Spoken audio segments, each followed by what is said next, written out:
ሰላም ጤና ይስጥልን። የተወደዳችሁ የቻናላችን ቤተሰቦች እንደምን ሰነበታችሁ? ዛሬ በከተማችን ስር የሚታይ ግን ብዙዎቻችን የምንፈራው ወይም ለመረዳት የምንቸገረው የፍቅርና የጥበቃ ታሪክ ይዘንላችሁ ቀርበናል። ይህ ታሪክ ከልብ ወለድ መጽሐፍ በላይ የጠበቀ በአስፓልት ዳር የቆመ የ25 ዓመታት የዝምታ መከራ የተቃኘ እውነተኛ ታሪክ ነው። ስለ ጎፋው ለማ ኃይሌ ስንመለከት ምናልባት መንገድ ላይ ላየው ሰው ዝም ብሎ የቆመ ሰው መስሎም ሊታየም ይችላል።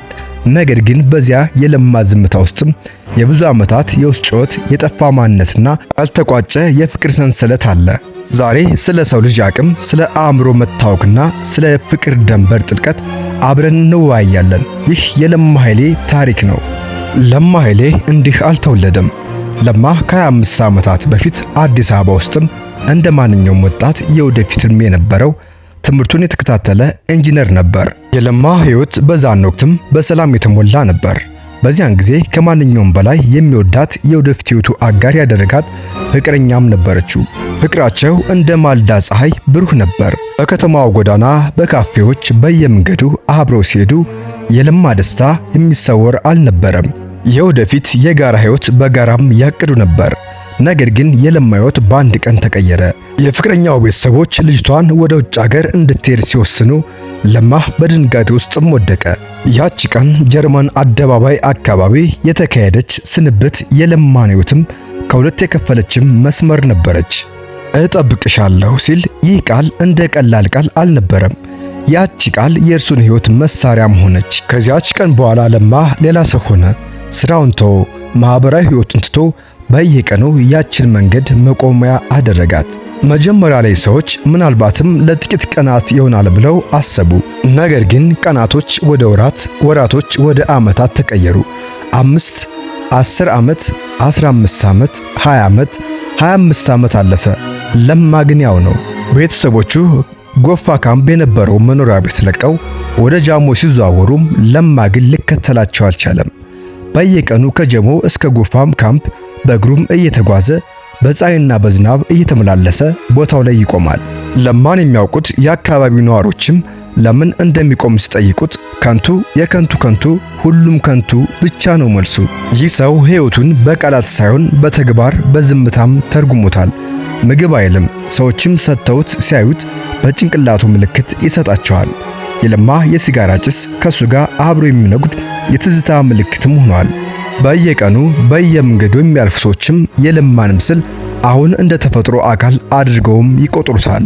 የለማ ታሪክ ሲሰማ የሸገር ኤፍኤም አዘጋጆች ጉዳዩን ለሕዝብ አቀረቡት።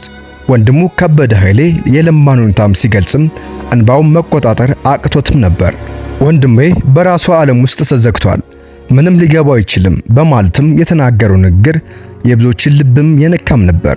በዚያን ወቅትም መላው የኢትዮጵያ ሕዝብ ለለማ መፍትሄ መፈለግም ጀምሮም ነበር። ለማን ለመርዳትም የለማን ፍቅረኛ ጋርም ለማገናኘት ብዙም ጥረትም ተደርጎም ነበር። በጎ አድራጊ ድርጅቶችም የለማን ሁኔታ አይተው ቤተሰቡን ለመደገፍ የለማን ለማሳከም ሞከሩ። ለማ ግን የሕክምና ሆነ የሰው እርዳታ የማያስፈልግበት በባዶ የፍቅር ስሜት ውስጥም ተደብቋል። የለማ ታሪክ ሲሰማ በአሜሪካ የነበረችው ፍቅረኛው ሁኔታውን ሰማች። ወደ ኢትዮጵያም ተመለሰች። ይህ ታሪክ በደስታ የሚጠናቀቅ ይመስል ነበር። ሁሉም ሰው ለለማ ፍቅረኛውን ሲያት ከእንቅልፉ እንደሚነቃ ከዝምታው እንደሚወጣም አስበው ነበር። ፍቅረኛዋ በዓመታት ውስጥም በእርጅናና በድካም የተለወጠውን ለማን በዛች መንገድ ላይ አገኘችው። ስታይ ውስጧም ተቃጠለ። እያለቀሰች እየሮጠች ዳም አቀፈችው። ሁሉም ተመልካቾች ይህንን ታሪክ በደስታም ይፈጸማል ብለውም ጠበቋት። ነገር ግን ከዚህ ላይ ነው አሳዛኙ እውነት ያለው።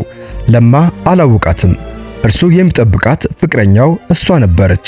ነገር ግን አእምሮ ማንነቷን፣ ድምጿን፣ ያለፈ ትዝታዋን ሊያውቅም አልቻለም ነበር። የዓመታት መጠበቅ፣ የዓመታት የፍቅር ደዌ የአእምሮን እውነትም ለውጦታል። እርሷ ማቀፏ፣ መሳሟ፣ ማልቀሷ ለእርሱ ምንም አይነት ስሜት አልሰጠውም ነበር። ለማ በዛች ሰዓትም የነበረው ዝምታ ከማንኛውም በላይ የሚያምር ነበር። መጠበቅ የሚወዱትን ሰው እያጡ ራስን እስከ መርሳት የሚያደርስ ስቃይ ነው። ውድ ተመልካቾቻችን የለማ ኃይሌ ታሪክ የፍቅርን አቅም ብቻ ሳይሆን የፍቅርን አደገኝነትንም ያሳያል።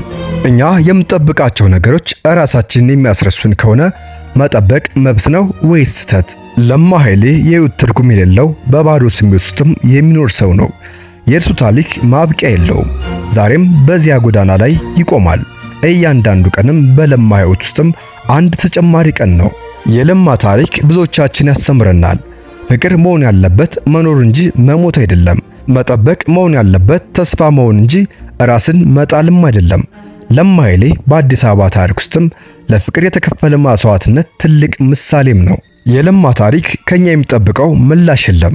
ነገር ግን የሱ ታሪክ እኛን ብዙ ጥያቄዎችን እንዲጠይቀን ያደርገናል። ፍቅር ምንድን ነው? መቼ ነው መተውስ ያለብን? ለራሳችን የምንኖረውስ መቼ ነው?